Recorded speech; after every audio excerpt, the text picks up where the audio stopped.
Hey everybody, this is TJR, and I wanted to talk about the recent release of Batman vs. Two-Face from Warner Home Video, starring Adam West as Batman, Burt Ward as Robin, and guest starring William Shatner as Two-Face. Now this film is a sequel to the recent release Batman Return of the Caped Crusader, which is the first time that Adam West has played the part of Batman in ages. And this was a sequel to the original 1960s TV series and carried on the campy tradition of that show. I reviewed this film. I liked it an awful lot. And when I heard there was going to be another one, I was just like, awesome, great, can't wait to see it.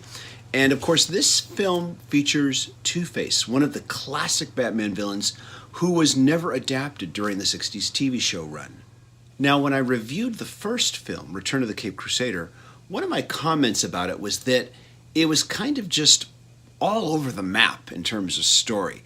Normally, I would have been more critical of this sort of thing, but I kind of gave it a pass. It's clear that this film was made by people who really loved the original series. And I kind of got the sense that there was this feeling of, oh my gosh, we're actually getting to do a sequel to the original 60s series. We've actually got Adam West, we've got Burt Ward, we've got Julie Newmar, and let's just do everything we've ever wanted to do within the continuity of that series. And so they were kind of throwing everything, but the kitchen sink into this film. So I gave them a pass on that. This time, however, with Batman vs. Two-Face, it is a much tighter script. The plot is much tighter than the first film. Now, one of the disadvantages that this film has over the first one is that it doesn't have what I refer to as the excitement of the new. I remember being a kid in the 70s, sitting in the theater, watching the very first Star Wars film, and I remember that opening scene where you've got Princess Leia's ship being hunted down by the Imperial, battle cruiser. And it's the first time we've entered the Star Wars universe, and there's just this excitement that this new thing you've never experienced before. No sequel is ever going to make me feel that way again. And while we did have the 60s TV show prior to this, this is the first time we've seen these characters reunited in a film and done in animation and done faithfully to that original series. So there was this kind of excitement of the new with this, which of course we're not going to have with this. 60s TV was by and large very static.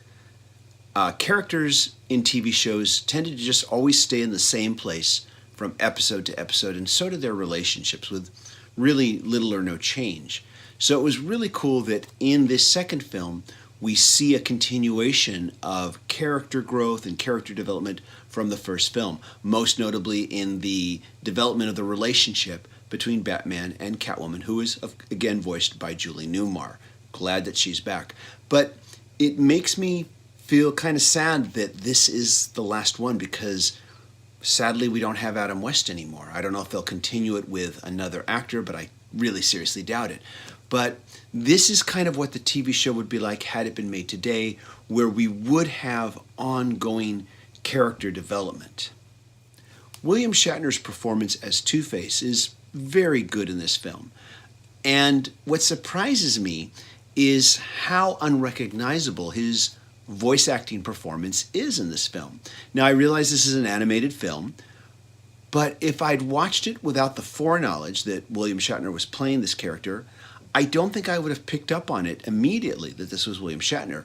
There's none of his usual, what I will refer to as William Shatner-isms in this. So I think he does a really good job in this film for that reason. We also get cameos from all the classic TV show villains that we got in the last film, including a little bit more of King Tut, and we also get the 60s TV show version of Dr. Hugo Strange, another classic Batman villain who goes all the way back to 1940. And we also get the introduction of the 60s TV series version of Harley Quinn as well. Now, I want to state that we never see her as Harley Quinn in the film, but we see her character, Harley Quinzel, introduced in this. And it's things like this that make me feel, why couldn't they have started this film series 10 years ago? when they could have done more of them, because we get just a nice subtle introduction to Harleen Quinzel, and it's subtly done with her and the Joker. And if only we could have more films so that we could continue to see more development with these characters and more introductions of characters from the comic books reinterpreted into this 66 Batman universe.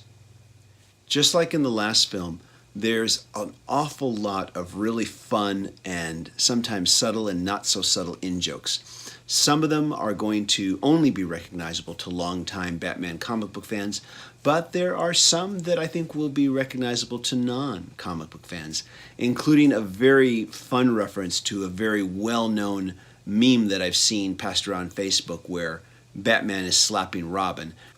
Overall, I really enjoyed this film, and I can certainly recommend it, but there are a few things that bothered me. And first and foremost is the film's opening. The pre-credits sequence gives us the origin of Two-Face, and we see the accident, and they have a very different version of the accident in this film that transforms Harvey Dent into Two-Face. But the accident occurs, there's some smoke, Batman calls out Harvey Dent's name. Harvey Dent is covered in shadow at first, or at least one side of his face is covered in shadow, and then he turns and faces the camera and says, I'm not Harvey Dent anymore, I am Two-Face now. And this makes no sense, because Harvey Dent hasn't even looked in a mirror yet. He hasn't seen his reflection. He has no idea what it looks like. How would he even know to call himself Two-Face? There have been a lot of variations on the Two-Face origin, but essentially there's always first the accident, then the character has this period of confusion, disorientation. He tries to get along in the normal world but can't, and he begins to develop this psychosis with duality, and he begins to question his beliefs in good and evil and the ability to discern between the two.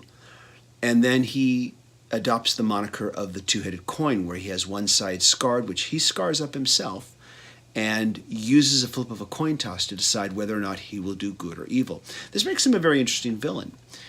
But we don't get any character arc with this, and I feel like this is cheating. I feel like the film's writers and producers are just kind of relying on your past knowledge of the character to fill in the blanks. And you can't do this, because not everybody watching this film is going to necessarily be familiar with this character from the comics. There are people who've only ever watched the 60s TV show who don't know who this character is. So you've got to do the origin proper. You've got to give us the explanations for how he becomes Two-Face, how he decides on that name, and how he starts using the coin. In fact, except for a brief moment during the opening credits where you see him flip the coin, its purpose is never really explained, and you don't see him using it again to decide between doing good or evil until about halfway through the film. There's also a subplot where Catwoman is able to escape from prison by switching places with a public defender named Lucy Diamond. This character is also voiced by Selena Kyle, and she switches outfits with this character so that she's left in the jail cell wearing the Catwoman costume. And there's a really funny moment where she at first is like, oh no, I'm trapped, and no one will believe I'm not the Catwoman because I'm wearing her costume, of course. And then she sees her reflection in the Catwoman costume and starts to go, oh, I look pretty good. It's a funny moment, but I was waiting for something more to happen. I wondered, would this character start to want to be Catwoman? I thought more would happen with it. Nothing did. It never gets visited. We don't revisit it in any way. I thought that was a missed opportunity. And there's also a moment where the film kind of jumps the shark, so to speak. Later in the film, Two-Face is spraying Gotham City with a gas that will turn everybody into Two-Face. And there's a scene where he flies by a drive-in theater and sprays, the people there at the drive-in theater, and they all start turning into Two-Face. But also the characters on the movie screen of the movie they're watching also become Two-Face characters. And even within this campy TV show, this is just it's just too far-fetched and is basically jumping the shark. I think that if the opening sequence had been better done, the character arc of Two-Face's origin had been better handled and had been properly handled, I should say. Not even better handled, but just properly handled the way you should handle it, as far as explaining to the audience, how he became Two-Face and why he uses the coin. I think I might have given a little bit more of a pass to some of these other things that bother me, but when something like that happens, it just makes the other stuff worse. But even still, in spite of all that, I did enjoy this film. There are some things I didn't like, but I did really enjoy it. And if you're a fan of the 60s TV show, you're going to enjoy this film too. I should point out that this film is the last thing that Adam West did before his passing. And given the outpouring of affection that, came from the general public after he passed away, I'm surprised at the very poor effort of marketing that Warner Brothers put into this. I would think that they'd want all the fans of the 60s TV show to know about this film. If you look at this cover, you see, of course, the 60s TV show logo, but nowhere does it say starring Adam West or in his last performance. It does mention that William Shatner stars as Two-Face. That's put here on the front, but nothing about Adam West. It might be considered ghoulish to, say Adam West in his last performance, but once again, I think that it's more important that fans of the 60s show know what this is. Once again, I just feel it's just too bad that all the rights issues between 20th Century Fox and Warner Brothers over the original 60s Batman TV show didn't get resolved a whole lot sooner, because we might have seen more of these films a whole lot sooner and we might have gotten more of them. I also think that Warner Brothers should have better marketed this first film. Apparently it didn't do that well. I blame it more on poor marketing than the film. I think the film was really a lot of fun and really enjoyable. And properly marketed, I think it would have done gangbusters in theaters, especially after all the negative reaction to Batman v Superman and the positive reaction to the Batman Lego movie. I think this would have done really well if properly marketed, and I think that would have also allowed the follow-up to do well too. In fact, I think that this release was so poorly marketed that I didn't even know it was out until I actually saw it sitting in the store at a local Target store.